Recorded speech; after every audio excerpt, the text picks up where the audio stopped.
You know what hurts more than being passed over for a promotion? Realizing it was the very person who gave you the job, your own aunt, who made sure you never got it. This is not just a story of workplace betrayal.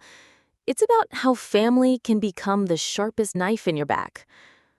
I was fresh out of college, motivated, optimistic, and ready to take on the corporate world. While others sent out hundreds of resumes, I had a shortcut. My Aunt Linda had been the VP of Human Resources at a mid-sized marketing firm for nearly 15 years. She was respected, feared even, and she offered to pull a few strings to get me a spot. At first, I hesitated. I didn't want handouts, but Aunt Linda assured me, "You'll still have to earn your place. I'm just opening the door." So I stepped in. The job wasn't glamorous. I started in a junior analyst role, buried in spreadsheets, compiling reports no one wanted to read. But I showed up early. I stayed late. I didn't want to be seen as the VP's niece. I wanted to be seen as competent, as irreplaceable. Within a year, I had streamlined reporting systems, increased client satisfaction, and received praise from multiple department heads. My direct manager even whispered, "You're going places. Fast." I smiled.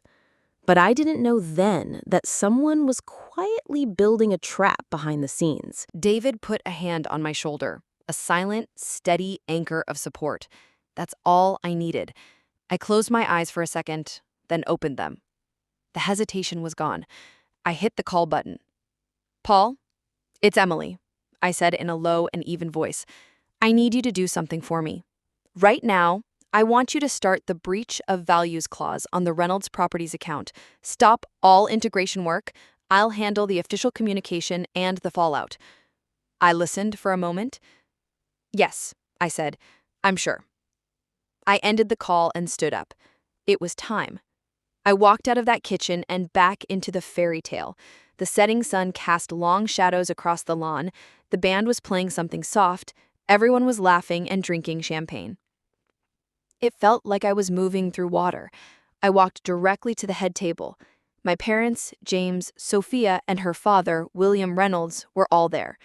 William was a man who radiated power, a titan of the real estate world. He was in the middle of telling some story with a big, booming laugh on his face. I just stood there, waiting. The laughter died down when they saw me. James's face went pale.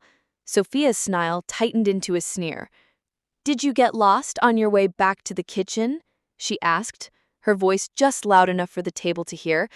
I ignored her. I looked directly at William Reynolds. "Mr. Reynolds," I said, my voice cutting through the air, "I apologize for the interruption." He looked me up and down with a dismissive flick of his eyes. "And you are?" "My name is Emily Carter," I said, "and I felt I should inform you personally that Apex Solutions has just suspended its $25 million contract with your company." A fork clattered onto a plate. The silence was absolute. William Reynolds's bushy eyebrows shot up. "Apex Solutions? Who gave you the authority to—" James cut in. His voice was a desperate whisper. "Mr. Reynolds, sir, this is my sister Emily. She gets confused sometimes." I didn't even look at him. I kept my eyes locked on the most powerful man at the table. "I am the CEO of Apex Solutions," I said. The color drained from William Reynolds' face. He stared at me, then at James, then at his daughter, his mind visibly connecting the dots. The nightmare negotiations my team had, the internal chaos I'd mentioned to David, it all made sense to him now. His company's future was tied to the woman his daughter had just sent to the kitchen. He didn't shout, he didn't scream. It was so much worse than that. He went terrifyingly calm. He placed his napkin on the table, a slow, deliberate movement. He looked at James, and his voice was a low, icy blade. "James," he said, "stay. We need to have a conversation." In that moment, I felt the tectonic plates of my entire family shift. As I turned to leave, my parents rushed to intercept me near the exit. The fake smiles were gone. replaced with ugly, twisted masks of fury. "Emily, how could you?" my mother hissed. "How could you be so selfish? You've ruined your brother's wedding, his entire future."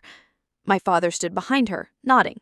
"This was just a little misunderstanding. You've blown this completely out of proportion." For the first time in my life, I didn't feel the need to defend myself. I didn't feel the sting of their words. I just felt pity. "I didn't ruin anything," I said, in a calm and clear voice. "You did. For 20 years, you taught him that his feelings mattered more than mine. You taught him that my accomplishments were hobbies and his were triumphs. You built this world for him. I'm just the one who finally showed him the price tag." I looked at my mother. My value and the value of my company are not up for negotiation. David was waiting by the car with the door already open. I got in, and we drove away, leaving the smoking crater of a life I no longer wanted behind me. I didn't look back. 6 months later, a lot had changed. The news of what happened spread like wildfire in the business community. Reynolds Properties took a massive hit. Apex, on the other hand, was flooded with offers from new clients who admired our principled stand. We signed a new, even bigger contract with a rival firm that valued our work. But the best change was more personal. I reconnected with my Aunt Margaret, my dad's sister, who had been similarly cast aside by the family years ago for being too ambitious. She became a mentor and a friend. Together, we launched a new initiative at Apex called Rise, a mentorship program for young women entrepreneurs who didn't have a family to champion them. Seeing their drive, their brilliance, it healed a part of me I thought was gone forever. It turned out that building someone else up was the best way to rebuild myself. Last week, I got an email. It was from James. 3 short sentences. "I am so sorry. I was wrong. Can I please call you?" I read the words, and for a second, I felt that old familiar pang of sadness for the brother I lost, but then it was replaced by a quiet sense of peace. I didn't reply. I didn't delete it either. I just moved it to an archive folder. Maybe one day I'll be ready to talk. Maybe. But the decision will be mine, on my terms, in my own time. Tonight, David and I are just having a quiet dinner at home. No drama, no battles, just peace. The kind of peace I fought for, the kind I built myself. Thank you so much for listening to my story. It wasn't easy to share, but I feel like it needed to be said. My question for you all is this: have you ever had a moment where you had to choose between your family and your own self-respect? What did you do? Let me know in the comments below. I'll be reading them. And if this story resonated with you, please give it a like and subscribe for more. It really does help. I submitted a request to IT to investigate the logs, and guess whose name came up repeatedly? Aunt Linda. I sat in front of her desk the next morning. "Why?" I asked. She didn't deny it. Instead, she leans back and said something I'll never forget. "You got the job because of me, and now you think you're owed the rest, too." I froze. My chest tightened. "It's not your turn," she continued. "You're not ready." But I was, and she knew it. This wasn't about readiness. This was about control. She couldn't stand the thought of me outshining her in a company she helped build. I went home that night broken, not because of the job, but because my own bloodline had clipped my wings. I thought about quitting, about disappearing quietly. But then I remembered the young woman who had walked in on day one, determined to prove herself. I filed a formal complaint. With the help of IT logs, backed up evidence, and testimonies from colleagues who'd seen signs but didn't want to speak, I presented everything to the board.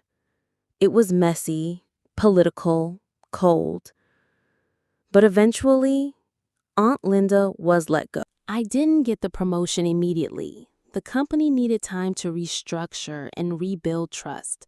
But 2 months later, I was offered the role, this time on my own merit. I still think about Aunt Linda sometimes. how power can twist people, how love can turn conditional. She hasn't spoken to me since. Here's what I've learned. Family and business rarely mix well. Not everyone wants to see you win, even those closest to you. And sometimes you have to choose between keeping the peace and keeping your dignity. I chose myself, and I've never looked back. Comment below, have you ever been betrayed by someone who was supposed to protect you? Subscribe for more true stories like this, stories of pain, power, and resilience.